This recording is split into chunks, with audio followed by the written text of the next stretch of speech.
ပေါ့ပေါ့ပါပါပေါ့ဝင်ကြီးစက်နဲ့မားလောက်စရာဒုက္ခမှမရှိတာ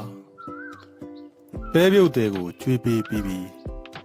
ရွှေစည်းနဲ့မကြည်မအေးမဖြစ်ခမားပေါ်တက်ကြိုးပြတ်မကြသေးအေးတောင်းဆိုလဲလိုက်ပလိုက်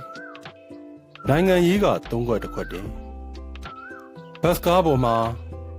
ခန်နီကိုစမာရီယာအိုဇာဝါအစ်စ်ကိုစောင့်မယ်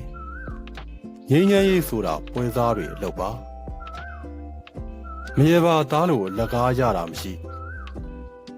တိန်း1000တန်ထိထိုးပြီးပြီပေါ့ပေါ့ပါပါပေါ့လောကရန်တရားဆိုတာ10ပါးထက်မပိုဘူး